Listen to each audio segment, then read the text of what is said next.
ప్రస్తుతం మనతో పాటు మురళీధర్ శర్మ గారు ఉన్నారు, గణపతి దత్తాత్రేయ ఉపాసకులు. అయితే మనం జీవితంలో ఎదగాలి అంటే మనం ఒక్కళ్ళమే కాదు, మన పరిసర ప్రాంతాలు కూడా ఎలాంటి చెడు ప్రభావం లేకుండా ఉంటేనే ఎదుగుతాం కదా. ఇది మీరందరూ కూడా ఎంతోమంది ఫేస్ చేసే ఉంటారు. అయితే దీనికి సమాధానం ఏంటో, పరిష్కారం ఏంటో గురుగారి మాటల్లోనే విందాం. నమస్కారం గురుగారు. మహాదేవ. సో మనం ఎదుగుతున్నాము అంటే పక్కన ఏడుపులు ఎక్కువగా ఉంటాయి, అది సహజం. సహజం. సో ఆ సహజాన్ని అసహజంగా భావించి జీవితంలో ఎదగలేకపోతున్నాము అని ప్రతి ఒక్కరు బాధపడుతూ ఉంటారు కదా. సో బాధపడకుండా లైఫ్ని సక్సెస్ వైపు, లేదా మనం ఆ ప్రభావం నుంచి బయటపడాలి అని అంటే కనుక ఏం చేయాలి అని అంటారు? ఆ నెగిటివ్ పీపుల్ నుంచి, అంటే మన వెనకాల చేసేవాళ్ళు కొంతమంది అయితే మనకి తెలిసేలాగే మనల్ని బాధ పెడుతూ మనం ఏమీ అనలేని పరిస్థితిలో కొన్నిసార్లు పడిపోతూ ఉంటాం. సో అలాంటి బాధలు ఉన్న వాళ్ళకి ఒక మంచి పరిష్కారం తెలియజేయండి. తప్పకుండా అమ్మ. ఇక్కడ మీరు అన్నటువంటి దాన్ని కొంత నేను వివరిస్తా. ఎట్లా అంటే వారికి ప్రేక్షకులకు అర్థం అవ్వాలి. ఒక వద్ద ఒక వ్యక్తి పనిచేస్తూ ఉన్నాడు. సో అతను ఖచ్చితంగా తన తన యొక్క శక్తి ఎంతైతే ఉందో అక్కడ అంత శక్తి పెట్టి, మనసు పెట్టి, ఎంతో ప్రేమగా ఇష్టపడుతూ అక్కడ ఆ యొక్క వర్క్ చేస్తున్నాడు. అది ఆ వ్యక్తికి తెలుసు. ఆ వర్క్ చేసేటువంటి అంటే అంతే, అది ఇద్దరు కనెక్ట్. అది అక్కడ ఒక వస్తువు ఉందా, ఒక మనిషి ఉన్నాడా. ఒక బార్బర్ను తీసుకుంటే కటింగ్ చేసే సందర్భంలో తన వృత్తి అది. లైక్ ఇక్కడ ఒక మనిషికి కటింగ్ చేస్తున్నాడు, తను ఎంతో ఇష్టంగా చేస్తాడు. అందంగా ఉండాలి మనిషి. ప్రతి ముఖంలో కూడా తన ముఖమును తను ఊహించుకుంటూ కూడా తను ఒక కటింగ్ చేసి అందంగా తనని డిజైన్ చేస్తాడు. అది ఒక స్కెచ్ వేసేటువంటి వాడు కావచ్చును. లేదా ఉదాహరణ నేను చెప్పింది, ఇక్కడ పనిచేసే చోట కావచ్చును, వారు పనిచేసేటువంటి ఆ యొక్క పనికి వారు ఇచ్చేటువంటి విలువ కావచ్చును. అదేవిధంగా వీరికి ఆ యొక్క పనికి అవినాభావ సంబంధం అనేటువంటి ఒకటి ఉంటుంది. ఇక్కడ ఇంత మన యొక్క పూర్తిగా విశ్వాసం పెట్టి ఆ యొక్క పని చేస్తే ఎవరో ఒకరు వెనక నుండి వచ్చి ఎవరితోనో ఆయన చక్కగా పని చేయడు.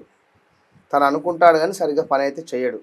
కొంచెం మంచిగా పని చేయమని చెప్పాను మన బాస్ వచ్చి మన కింద ఉండేటువంటి వారికి, మనతో కూడా కాదు, మన కింద ఉండేటువంటి వారికి చెప్పి పోతాడు. అతను వచ్చి కొంచెం మీరట పని కొంచెం మంచిగా వేయండి, వాళ్ళు ఒక అరగంట సేపు ఎక్కువ ఉండాల్సి వస్తుంది, ఉండి పని చేసుకొని వెళ్ళండి అంటారు. నేను మంచిగానే పని చేస్తున్నానే, నేను ఎందుకు మంచిగా పని చేస్తలేను? ఇప్పుడు ఒక అరగంట ఎక్కువ ఉండమంటే నేను ఉంటా, కానీ తనేమిటి ఇట్లా అనేటువంటి ఒక భావన ఉంటుంది. అండ్ మనకు తెలియకుండానే మన కొలిక్సే లేదా మనం పని చేసే చోటే ఇప్పుడు పని బాగా చేస్తున్నాడు అని మన మీద ఏడిచేవారు ఉంటారు. ఇక్కడ అర్థమవుతుంది కదా. మన చుట్టూ ఉండేటువంటి వారిలో భాగంగా మన ఇంట్లో వారు కావచ్చును, మన కొలిక్స్ కావచ్చును, మన సొంత రిలేటివ్స్ కావచ్చును, మన తోడబుట్టిన వారు కావచ్చును, రక్త సంబంధికులు ఎవరైనా కూడా ఉంటారు ఇక్కడ.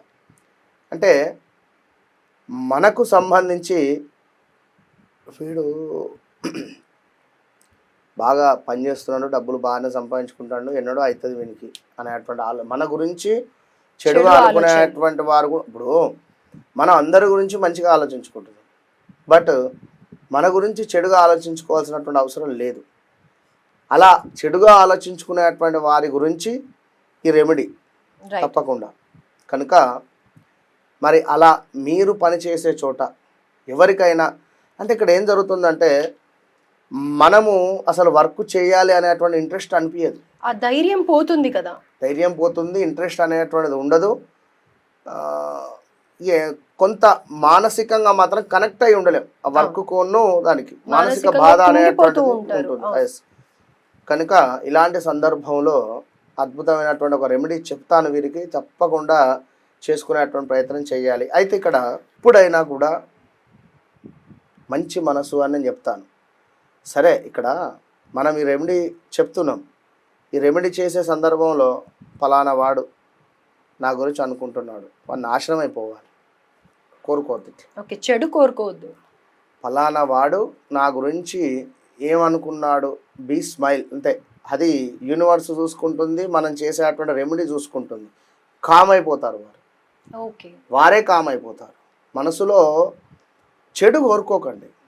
చెడు కోరుకోకుండా, వాడు నన్ను చెడు కోరుకున్నాడు, వాడు నాశనం కావాలి, లేదా అది నాశనం కావాలి, లేదా వీడు నాశనం కావాలి, ఇట్లాంటివి కాకుండా చేయండి. మంచి బొగ్గులను తీసుకోండి. ఇప్పుడు వాళ్ళు చేసిన పని మనము చేస్తే ఇంకా రిజల్ట్ ఏముంటుంది?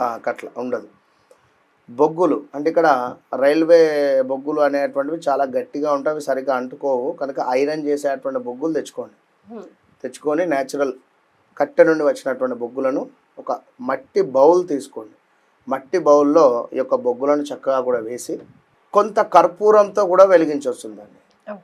లేదు అనుకుంటే కొంత పెట్రోల్, 100% పెట్రోల్ వాడండి. పెట్రోల్ అనేటువంటిది ఫైర్, ఘోరాతి ఘోరమైన ఫైర్ అది.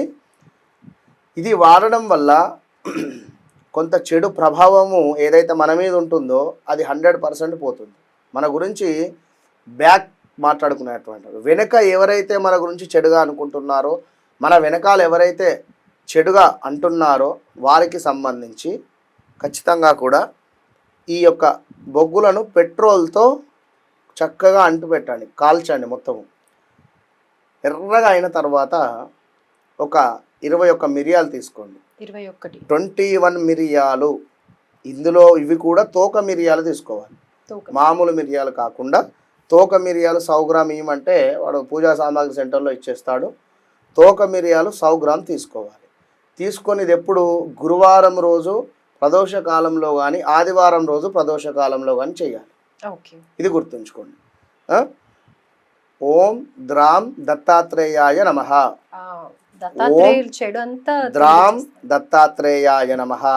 ఓం ద్రాం దత్తాత్రేయాయ నమః. ఈ మంత్రాన్ని 108 సార్లు వీటిని పట్టుకొని అనుకోండి మనసులో. 108 సార్లు అనుకున్న తర్వాత మరలా ఒక 21 సార్లు మనసులో స్వాహ అనుకోండి. ఓం ద్రాం దత్తాత్రేయాయ నమః స్వాహ. ఓం ద్రాం దత్తాత్రేయాయ నమః స్వాహ. ఇవి తోక మిరియాలు వేయాలి. ఎక్కడ? ఈ యొక్క బొగ్గుల మీద. 108 సార్లు తోక మిరియాలను పట్టుకోండి. ఓం ద్రాం దత్తాత్రేయాయ నమః, ఓం ద్రాం దత్తాత్రేయాయ నమః అనుకోవాలి. చేయి తీసి ఓం ద్రాం దత్తాత్రేయాయ నమః స్వాహ, ఓం ద్రాం దత్తాత్రేయాయ నమః స్వాహ, ఓం ద్రాం దత్తాత్రేయాయ నమః స్వాహ.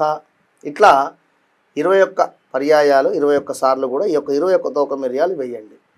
ఇది మీరు ఎప్పుడైతే చేస్తారో, ఇది చేసిన వితిన్ 1 వీక్ లోపు మీకు రిజల్ట్ అనేది ఎంత అద్భుతంగా కనబడుతుందో అది ఆ మ్యాజిక్ మీకే విడిచిపెడుతుంది 100%.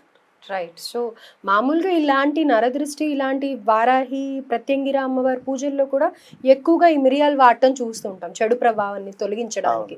సో దత్తాత్రేయుల వారు కూడా అంతే, చెడు ఎక్కడ ఉంటే అక్కడ ఇమ్మీడియట్ గా మీరు చెప్పిన ఈ అద్భుతమైన పరిహారం గురువారం, ఆదివారం ప్రదోష కాలంలో చేసినట్టయితే డెఫినెట్ గా మన శత్రువుల నుంచి, మన వెనకాల మాట్లాడే వాళ్ళ నుంచి మనకి ఆ చెడు ప్రభావం అనేది తొలగిపోతుంది అంటారు. అదే విధంగా ఇక్కడ మీరు స్ట్రిక్ట్ గా చెప్పిన ఇదేంటంటే కనుక వాళ్ళ గురించి చెడు కోరుకోవద్దు.